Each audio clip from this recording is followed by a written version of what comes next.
and welcome to Brian White's According To. Tune into our podcast and hear interviews, music, and storytelling from the artist who died to tell. Curious? Let me explain. 2020 is my 50th year as a radio personality. I've worked around the country at some of the top radio stations with some of the top radio personalities of our generation. I've met many musicians and conducted many interviews, but nothing nearly as exciting as the project we are undertaking now. I was introduced to the afterlife when my wife, a writer, did an article about a psychic medium. She was so enthusiastic about her experience that she decided to continue speaking with the other side through her medium, so she could research her family tree. I was curious and decided to try it for myself.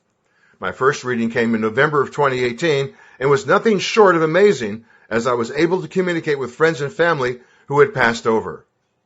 During the reading, I was contacted by Prince, who wanted to thank me for helping get his music played when I worked in Detroit.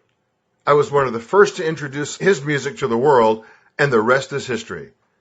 I was fascinated and amazed at this experience and decided to try it again sometime. My next reading was scheduled for February 9th, 2020. The evening before the reading, my wife and I had been discussing the possibility of producing a podcast, although we weren't quite sure what it would be about. The next day, my reading appointment came, and during this reading, I communicated through Myrna Dees, our friend and psychic medium, with Casey Kasem, Michael Hutchins, Sid Barrett, Sid Vicious, Jim Morrison, Freddie Mercury, George Harrison, and John Lennon. Oh, and Charles Manson. Several things came out of these conversations. Those who have passed over want to continue communication with us, and every artist we spoke with wants to tell the world how poorly the music industry treats their beloved superstars. An idea is born. We realized we had the subject of the podcast, speaking to those who have passed over and letting them tell the world their stories. My wife was able to communicate on a limited level with those passed over, and we contacted the group of artists we had spoken to during the reading with Myrna. They all encouraged the idea and agreed to participate. So here we are. We've been working hard on this project to get it ready, and we are ready. Hi, it's Brian White, and welcome to Brian White's According To, Season 1, Episode 2, John Lennon and George Harrison. George says hello. George, what an honor it is to speak with you. You know, you're one of the greatest guitar players ever. George says, don't say that too loud. Somebody might get an attitude. Yeah, I know the story between you and John. He chose you because of your talent. Now, John could play the guitar, but you carried the band with the rhythm and the lead. George says, John says I was the conscience and the songwriter. Sometimes. Oh, I know. I thought you should have been given more due on each album, but you were only allowed to have basically one song. John said Paul would not have it. Paul, really? John said Paul would not have it with my credit. See, that's something we didn't know until later. John said, that's okay. I wasn't happy with his either. Well, George, I really enjoyed your contributions to each album, like I'm Happy Just to Dance With You, and of course Something, and Here Comes the Sun. George says, thank you. That's a very kind thing to say. Sometimes between those two, it was difficult for anybody to recognize that we were also in the room. Big egos, those two, huh? George says, big egos, big asses if you ask me. Well, we didn't know all this when you guys were together back in the 60s. We thought the four of you were just one big team. John said, before everything big happened, we were just a friendly lot of guys, just friends from a small town. It wasn't a big deal. But then when money and fame came in, and to be honest, we were all smoking things that we probably should not have been, I just felt as if we were pitted against each other so that we could not form a bigger group against the music business. The producers wanted to control us. How could they do that if we were all openly communicating? John and George, two of the most brilliant musicians ever to walk the face of the earth, both gone way too soon. My question to John and George is, if you guys were here today with Paul and Ringo, would you guys perform one more time together? George says, absolutely. It would be the culmination of a dream to reunite with these childhood friends and make music again. John says, it would depend on Sir Paul's ego. It would depend on if you could play without it being Paul and the other guys who backed him up. It's not just me. It's the others who didn't always get their due. It was never an easy place when the extra person on stage was Paul's ego. So what was the story? Why were you guys so unhappy? John says, you can tell it. It's an old story, a really old story.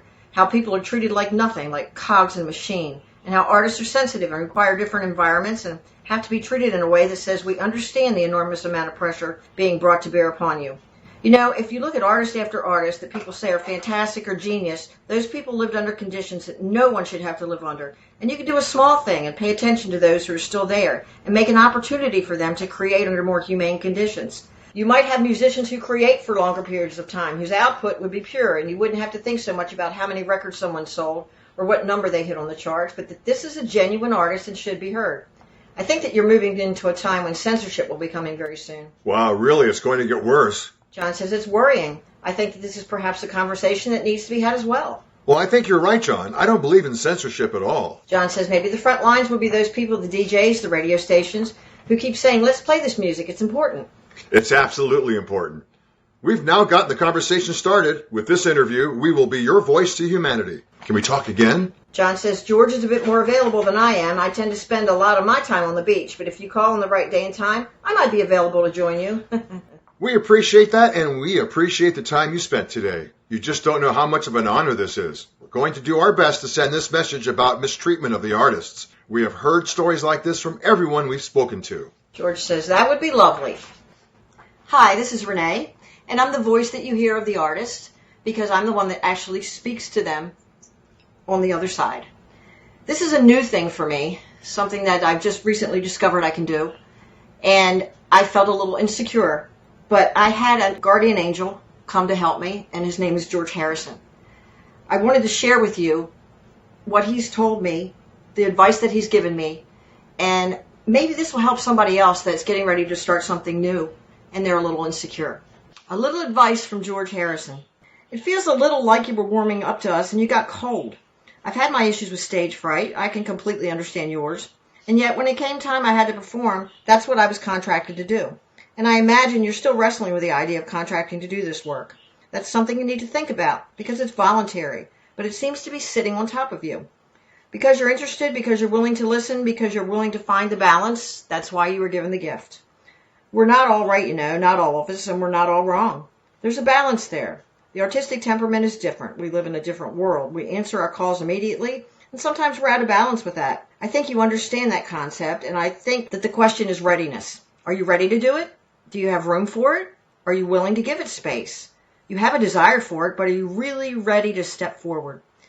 Sometimes I couldn't remember the next chord to play. It would just vanish out of my head, but it was still in my fingers. I could still figure out with my fingers where to go, even though my brain went blank. I think it has to be the same thing for you. You may say it went cold for a minute, or I'm not sure, but you still have to write something. You still have to say, well, let me get the information that I can get from the other side. Let me see what the sources are. Let me understand where the story comes together. How does it dovetail? No matter how much you speak to us, there's a hell of a lot of research you need to do, and that could be the place that you begin to find your footing.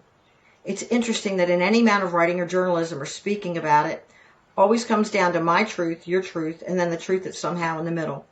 And that's what you're looking for, the truth that's somehow in the middle.